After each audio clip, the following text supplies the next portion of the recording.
Asap berkepul, terangnya cuaca. Pasang pelita, malam terjaga. Ibnu Sina, empunya nama. Kisah tokoh terbilang dunia. Assalamualaikum warahmatullahi wabarakatuh. Saya Cinta Sofia binti Mahafiz. Hari ini saya akan bercerita mengenai seorang tokoh ilmuwan Islam yang terkenal, terutamanya dalam bidang perubatan. Kawan-kawan, Ibnu Sina atau nama sebenarnya Abu Ali Al-Husin bin Abdullah bin Hasan Ali bin Sina merupakan seorang yang berbangsa Parsi. Beliau lahir pada tahun 375 Hijrah di Bukhara, Afghanistan. Pelajaran pertama yang diterimanya ketika berumur 5 tahun adalah Al-Quran dan sastera yang didapati olehnya secara tidak formal. Sewaktu berumur 10 tahun, beliau telah berjaya menghafal Al-Quran. Pada masa umurnya meningkat 18 tahun, Ibnu Sina telah menjadi doktor diraja. Antara bidang ilmu yang berjaya dikuasainya termasuklah dalam bidang falsafah, kedoktoran, geometri, astronomi, musik, syair, teologi, politik, matematik, fizik, dan kimia. Penulis-penulis barat telah menganggap Ibnu Sina sebagai bapa doktor kerana Ibnu Sina telah menyatukan teori perubatan Yunani dan Galen dan pengalaman dari ahli-ahli perubatan dari India dan Parsi dan pengalaman beliau sendiri.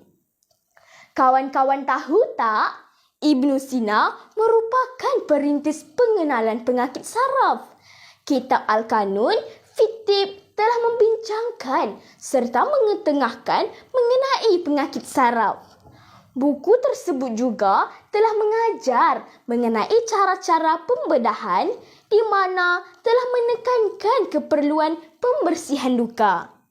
Ibnu Sina pernah diberi gelaran doktor diraja kerana berjaya mengubati Sultan Nuh bin Mansur di Bukhara pada tahun 997 Masihi. Ibnu Sina merupakan seorang ahli geografi yang mampu menerangkan bagaimana sungai-sungai berhubungan. Dalam bidang kimia, Ibnu Sina telah menerangkan bahawa benda-benda logam sebenarnya berbeza antara satu dengan yang lain. Setiap logam terdiri dari berbagai jenis. Ibnu Sina telah memperkembangkan ilmu psikologi dalam perubatan.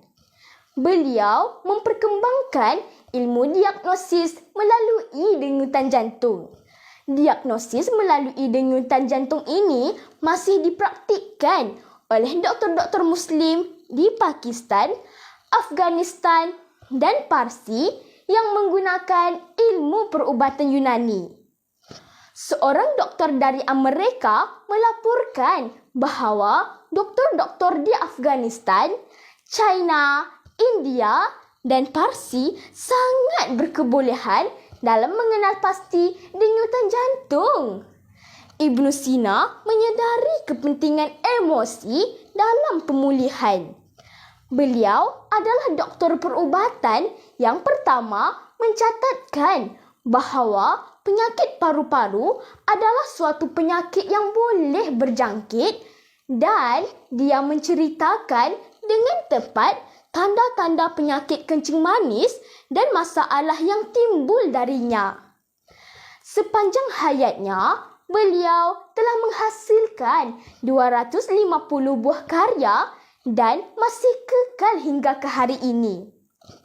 Antara karyanya yang terkenal adalah Al-Qanun telah menjadi buku rujukan yang utama di universiti-universiti Eropah hingga ke abad 17 Masihi.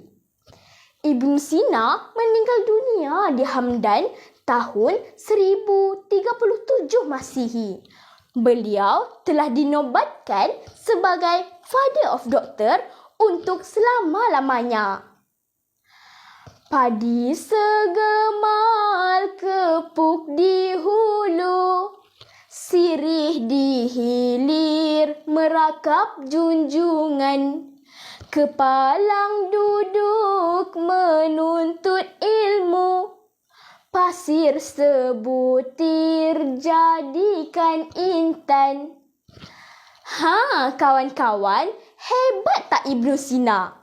Kita haruslah berbangga dengan tokoh ilmuwan Islam kita. Terdapat pelbagai cabang dalam ilmu sains. Marilah bersama-sama belajar ilmu STEM untuk kemudahan di masa hadapan.